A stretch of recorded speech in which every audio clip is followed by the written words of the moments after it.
Hello, I'm Lee Jackson. Hi, Frank Warwick. Well, we've come here to Luke Moffat's Lake in central eastern France, just above Dijon.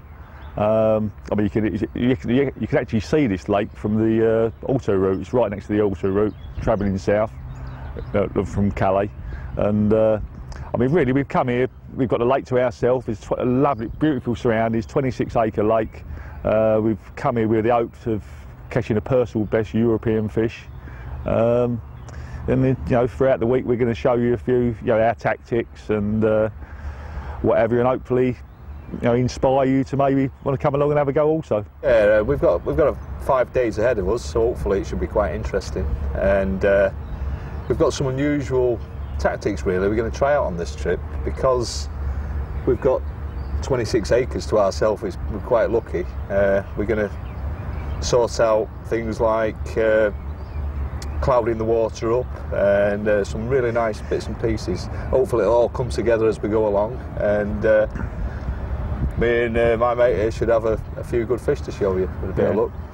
Well, the lake itself, as far as Luke knows, contains probably 2 60-pound plus fish, which would possibly be a personal best for me. Not want to be blasé, to be frank, but well, European best. It would definitely be a European best. I mean, I've only ever had one 40-pound carp from abroad, so he'd definitely be a European best. But I've never caught a 50-pounder. No, and there's a few of them. Just you know? an English 60, though, haven't you? Really? So, yeah, you know. Just an English 60. Yeah, but no, I mean, there's a fair few 50-pound plus carp, plus a few 40-pound carp, and countless 30s.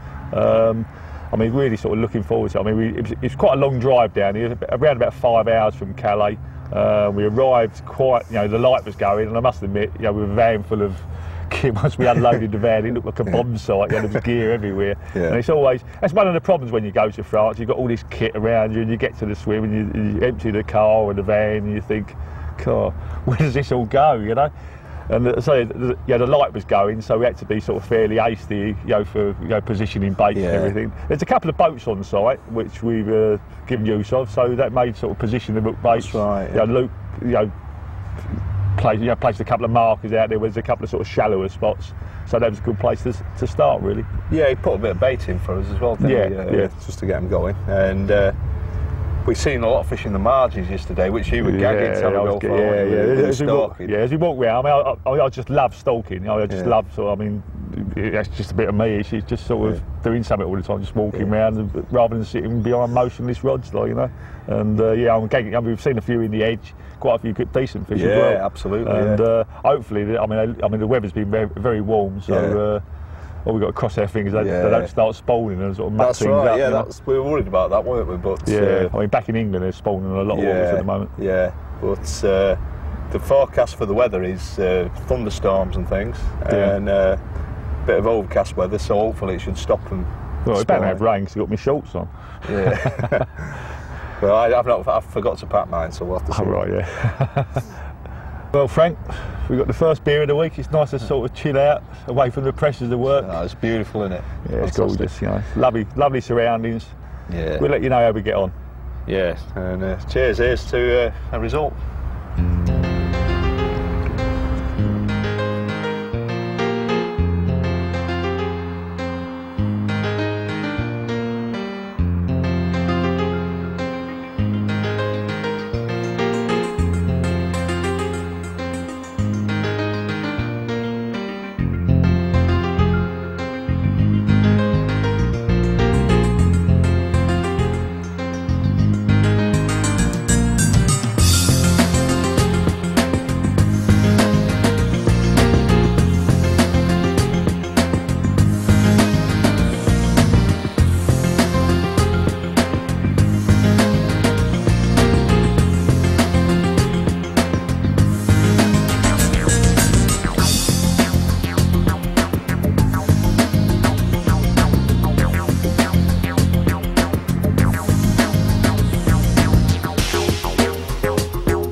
Right, we'll tell you about what happened on day one.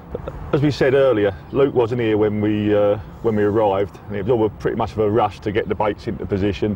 I mean, Luke had placed some markers out there where there's some sort of raised areas, a little bit like sort of gravel bars in effect, but I don't think this is actually a gravel pit. We put the baits out by boat rather than, I mean, to be honest with you, it's a little bit more accurate. We've got access to the boat, so we might as well use it. Yeah. I mean, probably one of the marks is easy casting distance.